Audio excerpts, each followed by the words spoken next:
헌법재판소가 114쪽 분량의 결정문을 통해 윤 전 대통령을 전원일치 의견으로 파면했습니다. 이번 선고의 의미와 향후 남은 절차를 박주희 변호사와 함께 짚어보겠습니다. 어서 오세요. 네, 어서 오십시오. 네, 어제 헌법재판소 8인 전원일치로 윤 전 대통령을 파면했습니다. 국회 탄핵소추 사유 5개 모두 인정을 했고 파면을 할 정도로 중대한 위헌 위법행위가 있었다라고 결론을 내렸는데 재판관들이 중요하게 여겼던 점 어떤 지점을 꼽을 수 있을까요? 네, 뭐 한마디로 정리를 하면요. 예. 윤 전 대통령이 대통령으로서 헌법을 수호해야 되는 의무를 다 했는가, 그리고 그 수호를 다하지 못했다라고 한다고 하면 파면에 이를 정도로 과연 중대한 것인가, 이 부분이 이제 주된 쟁점이었다 이렇게 이해하시면 될 것 같습니다. 네. 그래서 이 비상계엄 선포 행위와 그리고 그 과정, 그리고 일련의 행위들, 그러니까 뭐 포구령, 그리고 또 국회에 군경을 투입한 행위, 그리고 이 선관위를 영장 없이 압수수색한 것, 그리고 이제 법관에 대해서 위치 확인을 한 부분, 이 부분이 모두 다 국민 주권자인 국민을 배신한 이 위헌적인 행위였다 이렇게 본 겁니다. 그리고 이러한 부분에 대해서 윤 전 대통령에 대해서는 측에서는 이런 비상계엄을 선포할 수밖에 없었던 상황이 있었다. 이 부분에 대해서 되게 굉장히 적극적으로 이 심판 절차 내에 이 부분에 대해서 주장을 했는데 예. 이 부분에 대해서도 헌재는 다 받아들이지 않았습니다. 네, 어제 반대 의견을 남긴 재판관은 없었습니다. 네. 세부 쟁점에 대해서 보충 의견을 덧붙이는 정도였는데 그간 선고일이 지연되면서 재판관의 사이에 조금 의견이 엇갈리는 게 아니냐 이런 추측도 나왔었는데 내용을 봤을 때 이런 추측이 의미가 있었다고 볼 수 있을까요? 사실 결정문을 보면요, 굉장히 이 결론이 명료합니다. 그리고 말씀하신 것처럼 이 보충 의견도 없었고요. 통상적으로는 개별 의견이 나오기도 합니다. 개별 의견이라고 하는 거는 결론은 동일한데 이 결론을 도출하는 이유가 다를 때 붙이는 건데 이 개별 의견조차 없었다라고 한다라고 하면 이 헌재 재판관 8명이 이 결론과 이 도출하는 결과에 대해서 모두 과정까지 모두 다 이 부분에 동의를 했다라고 보이는데요. 근데 이제 오랜 시일이 걸린 이유를 이제 추측을 해보면 한 번은 오히려 이렇게 명료한 결론이 나오기까지 너무나 많은 논의가 있었던 거 아닌가 이렇게 좀 추측이 되는 부분도 있습니다. 네. 왜냐하면 이 헌재 재판관 8명이 모두 결론과 이 이유, 과정에 대해서 모두 납득을 한다라는 거는 달리 말하면 국민들이 이 결과를 보는 국민들을 모두 과연 설득할 수 있겠느냐 이 부분에 대해서 과연 고심이 지금 많았던 것 같고요. 이 헌재 재판관 8명이 모두 이제 인용에 대한 그리고 인용을 도출하는 과정에 대해서 모두 이제 납득을 했다라는 거는 이 국민들도 설득할 수 있겠다 이런 부분에 대한 확신이 있었던 것 같습니다. 그래서 이 부분을 충분히 논의하는 과정에서 이제 시일이 걸렸던 것이지 이 결과나 결론에 대해서는 이견은 없었던 것으로 보입니다. 예, 그럼 이제 윤석열 대통령 측에서 제기했던 이 적법 여건에 대한 문제, 형법상 내란죄 철회나 신문조서를 증거로 인정한 부분에 대해서는 좀 어떻게 얘기를 했었나요? 사실 전문법칙 이 부분에 대해서는 사실은 그나마 이 재판관들도 좀 가장 좀 첨예하게 좀 다툼이 있었던 것 같습니다. 왜냐하면 이 부분에 대해서는 보충 의견이 있었던 거거든요. 근데 전문법칙이라는 거는 사실상 원래 뭐 쉽게 설명을 드리면 당사자의 진술이 재판에서 현출된 게 아니라 조서라든지 아니면 다른 사람을 통해서 전달이 될 때 원래는 형사소송법상 이 전문 증거는 증거로 사용할 수 없는 게 원칙이고요. 예외적인 요건에 따라서 이제 증거로 사용할 수가 있는데 검찰이 작성한 피의자 신문조서 같은 경우는 2020년에 형사소송법이 개정이 되어서 이 피고인이 동의하지 않으면 증거로 사용할 수가 없습니다. 그래서 이 부분에 대해서 윤 전 대통령 측에서는 이 전문법칙이 이 탄핵 심판에 대해서도 똑같이 적용이 돼야 된다 이렇게 주장을 했던 거고 그런데 헌법재판관 같은 경우는 이 부분에 받아들이진 않았습니다. 근데 다만 받아들이진 않았지만 이 부분에 대해서는 조금 논의를 해야 될 것 같습니다. 법조계 내부에서 뭐 연구라든지 논의가 좀 이루어져야 될 것 같고요. 만약에 필요하다라면 입법도 좀 필요한 부분이 있을 것 같은데요.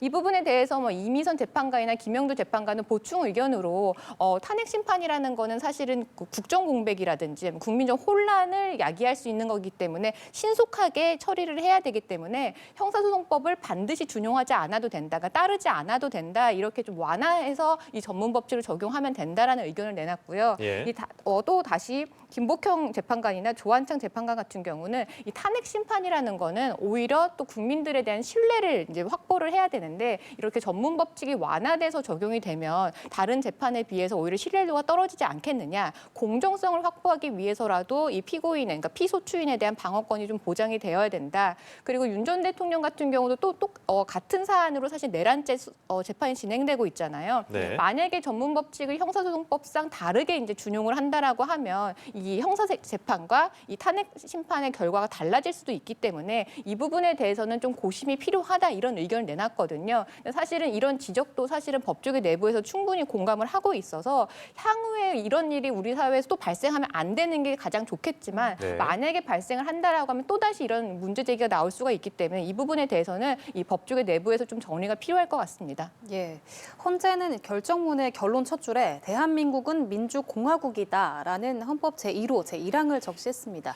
그러면서 피청구인과 국회 대립은 일방적 책임에 속한다고 보기 어렵고 민주주의 원리에 따라 조율되고 해소돼야 할 정치의 문제다. 라고 지적을 했는데 이 부분은 어떻게 받아들이면 될까요? 사실 이 부분이 가장 우리 사회에 주는 시사점이 많은 부분이라고 생각을 합니다. 예. 제가 생각했을 때 이 재판관들이 선고가 오래 걸린 이유가 이 부분을 어떻게 녹여낼지에 대한 고심이 좀 많았던 것 같습니다. 왜냐하면 지금 너무 우리나라가 양극단으로 사실은 갈라져가지고 혼란이나 이런 서로 갈등이 많은데 이 부분을 어떻게 하면 이제 통합할 수 있는지 이 부분에 대한 재판관들이 고심이 좀 드러나는 부분이다 이렇게 생각이 되는데요.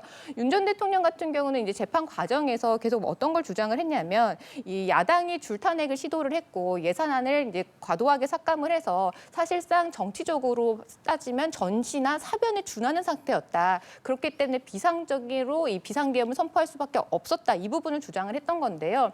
헌법재판소 같은 경우는 이 주장을 받아들이진 않았습니다. 예. 다만 이유를 보면요, 이 재판관들은 이 정치적인 고립을 느꼈을 것이라는 거에 대해서는 충분히 이해를 했습니다. 이 부분에 대해서는 이유도 나와 있고요. 예. 근데 다만 아무리 이런 정치적인 갈등 상황이고 정치적인 고립감을 느꼈다고 하더라도 이거를 비상계엄이라고 하는 이런 위헌적인 방법으로 풀어나가야 될 게 아니라 야당과 협치를 하고 서로 논의를 하면서 풀어나가야 된다. 이 부분은 굉장히 지적을 했거든요. 이걸 달리 해석을 하면 앞으로 이제 대통령이 새로 되실 분에 대해서도 시사점을 준다라고 해요. 그러니까 야당이랑과 갈등이 있었을 때 이런 식으로 좀 과도하게 아니면 과격한 방식으로 해결할 게 아니라 통합을 통해서 논의를 해야 된다. 이 부분에 대해서 좀 시사를 준 것 같고요. 또 하나는 야당에 대해서도 너무나 이 정치적 대통령을 고립시킨 부분에 대해서는 충분히 지적을 한 부분이라고 생각을 하거든요. 예. 사실 이 부분이 우리 사회에서 가장 좀 중엄하게 받아들여야 될 부분이라고 생각을 합니다. 예, 민주주의가 더욱더 성숙해지는 계기가 됐으면 하는 바람이고요. 윤석열 전 대통령 어제 헌재의 이 심판 이후 대통령직에서 물러나게 됐고 형사재판이 남아 있습니다. 오는 14일 1차 공판기일이 예정되어 있고 대통령직 파면되면서 불소추 특권도 사라지게 되면서 검찰이 직권남용죄를 추가해서 기소를 할 여부, 또 경찰도 체포 저지 등 이 추가 수사에 나설 가능성도 나오고 있는데 향후 윤석열 전 대통령의 이 사법 절차 어떻게 예상해 볼 수 있을까요? 네, 이제 말씀하신 것처럼 윤 전 대통령 같은 경우는 이제 형사 불소추 특권이 지금 없어지게 된 거거든요. 그러니까 예. 내란 외환죄 말고는 다른 죄로는 사실은 현직에서는 사실 기소가 될 수가 없는데 이제는 파면이 되었기 때문에 이제 자연인의 이제 신분으로 돌아왔기 때문에 이 형사 절차가 다 진행이 될 수가 있습니다. 말씀하신 것처럼 사실은 이 비상계엄 선포와 관련해서는 내란죄 말고도 직권남용죄 성립될 가능성도 굉장히 높아 보이거든요. 그렇기 때문에 지금 진행되고 있는 내란죄 재판에서 이 검찰에서는 추가 기소, 직권남용에 대한 추가 기소를 진행이 될 것 같고요. 또 말씀하신 것처럼 체포 저지와 관련해서 지금 대통령 이 경호차장 등이 지금 특수 공무집행 방해죄로 사실은 수사가 진행되고 있고요. 예. 심지어 이제 구속영장을 청구할 때 경찰이 이 구속영장 청구서에 어떻게 기재를 했냐면 윤 전 대통령을 특수 공무집행 방해죄의 공범으로 적시를 했습니다. 그렇기 때문에 이 부분에 대해서도 추가 수사가 좀 이루어질 것 같습니다.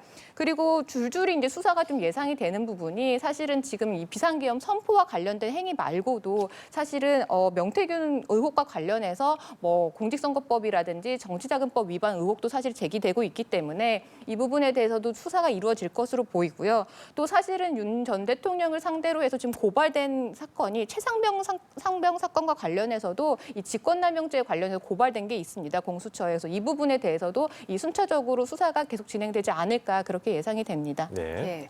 어제 이제 경찰이 가포 비상을 발령하고 헌재 주변을 진공화하면서 우려했던 폭력 난동은 없었습니다. 다만 경찰버스 유리창을 곤봉으로 깬 남성이 현행범으로 체포됐는데 처벌 수위는 어느 정도로 예상하시는지요? 네, 지금 이 남성에 대해서 적용할 수 있는 죄는 공용 물건 손상죄입니다. 그러니까 공무소가 사용하는 물건을 손상했을 때 성립하는 범죄인데요. 이 공용 물건 손상죄는 단순히 이제 재산적인 손실을 끼친 거에 대한 처벌하는 게 아니라 달리 말하면 사실은 이 공무를 집행을 방해하는 행위이기 때문에 굉장히 무겁게 처벌이 됩니다. 법정형 자체가 7년 이하의 징역 1천만 원 이하의 벌금인데요. 사실 이렇게 공무를 집행을 방해하는 거는 굉장히 사회적으로 다른 사람들의 피해를 끼칠 수 있는 부분이라서 굉장히 무겁게 처벌할 수 있기 때문에 이 부분에 대해서는 실형까지도 선고가 될 수 있는 죄라고 생각이 됩니다. 예, 그런가 하면 40대 남성은 민주당 당사와 선관위를 부수겠다고 경찰에 전화를 했다가 붙잡히는 일이 있었습니다.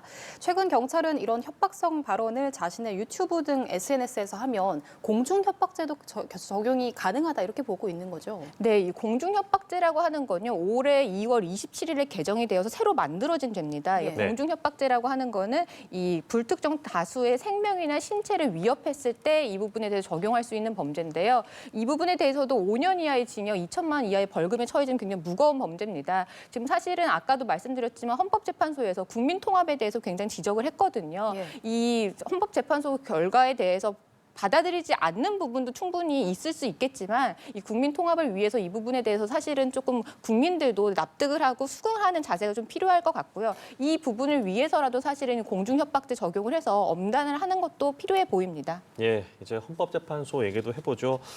주말에 짧은 휴식을 가진 뒤에 남은 사건 선고에 집중하게 됩니다. 어제 이 선고 요지를 낭독했던 문영배 헌재소장 권한대행 그리고 이미선 재판관이 다다음 주 18일에 퇴임을 하게 되는데 그 전에 매듭지어야 할 사건들이 있는 거죠? 네, 맞습니다. 그리고 비상계엄 선포와 이런 탄핵 심판이 단순히 국민적인, 그러니까 국가적인 이런 혼란이라든지 에너지를 낭비하는 것 외에도 사실 국민들이 받는 간접적인 피해가 있습니다. 그게 뭐냐면 이미 헌법재판소의 위헌 심판이라든지 아니면 헌법소원을 제기한 국민들의 사건 같은 경우는 예. 헌법재판소 재판관들 이런 중요 사건에 집중하기 때문에 사실 밀릴 수밖에 없거든요. 그게 사실은 일반 국민들이 간접적으로 입는 피해라고 생각을 하시면 될 것 같은데요. 이런 기존에 이런 접수됐던 사건들이 사실 좀 적체가 되어 있기 때문에 이제는 헌법재판소 재판관들이 기존에 있던 사건들에 사실 지금 집중해야 될 때입니다. 그리고 말씀하신 것처럼 18일에 이미선 재판관과 그리고 문영배 권한대행이 지금 퇴임을 하시기 때문에 그 전에 만약에 심리가 이루어졌던 사건들 같은 경우는 빨리빨리 좀 선고를 해야지 일반 국민들의 이제 권리라든지 이런 부분이 침해되지 않을 것 같고요. 또 지금 탄핵 심판과 관련해서 좀 또 계류되어 있는 사건들이 있습니다. 이 박성재 법무부 장관 같은 경우는 비상계엄 선포에 동조했다, 방조했다라는 혐의로 지금 이 부분에 대해서 탄핵이 소추가 되어 있는데 이 부분에 대해서 이제 변론 종결이 됐기 때문에 선고만 남은 상태입니다. 그래서 예. 이 부분에 대해서 선고가 이루어질 것으로 보이고요. 뭐 그 외에도 뭐 조지호 경찰청장이나 아니면 손준성 검사에 대해서도 탄핵 심판이 지금 계류가 되어 있는데 이 부분은 실질적으로 지금 심리가 되지 않기 때문에 이 부분에 대해서는 뭐 아무래도 18일 이후에 심리가 개시가 될 것 같습니다. 그러면 이제 계류 중인 마은혁 헌법재판관 후보자의 임명 관련된 부분은 어떻게 될까요? 이 부분 같은 경우는 사실은 워낙 이 부분에 권한쟁의 심판에서 임명하지 않는 게 위헌적인 부분이다라는 걸 충분히 지적을 했기 때문에 예. 한덕수 총리가 이 부분에 대해서 이제 빠른 시일 내에 새롭게 임명을 하지 않을까 그렇게 예상이 됩니다. 네. 예, 윤석열 전 대통령이 파면이 되면서 경호를 제외한 전직 대통령 예우 대부분을 받지 못하게 됐습니다. 이제 곧 한남동 관저도 비우고 사저로 돌아가야 하는데 박 전 대통령의 경우 경우는 파면된 지 이틀 후에 사저로 갔는데 이게 딱 정해진 기간은 없는 거라고요. 네, 맞습니다. 우리 좀 안타깝게 우리 사회에서 이제 파면된 대통령이 두 번이 나오면서 이 논의가 사실 두 번째 이루어지고 있는 겁니다. 네. 이 박근혜 전 대통령 파면 당시에도 언제까지 청와대를 비워줘야 되느냐 이런 논의가 사실은 되다가 다만 박 전 대통령의 경우에는 이틀 뒤에 사저로 옮기면서 이런 논의가 사실은 끝났는데요. 사실 법적으로 뭐 파면 이후에 언제까지 비워줘야 된다 이런 규정은 없습니다. 근데 다만 이게 옮기려면 사실은 뭐 사저가 사실은 뭐 마련이 되어야 되는 부분인데 그런 사실적인 상황 때문에 뭐 강제로 이제 나가라 할 수 없는 부분이 있거든요. 그래서 네. 하지만 윤 전 대통령 같은 경우도 지금 대통령 관저에 오래 머물 수는 없는 상황이기 때문에 아마 뭐 일주일 안에 이 사저로 옮기지 않을까 그렇게 예상이 됩니다. 네, 알겠습니다. 국민들이 기다렸던 선고가 어제 마무리가 됐고요. 그 의미와 향후 남은 절차에 대해서 박주희 변호사와 자세하게 짚어봤습니다. 고맙습니다. 고맙습니다.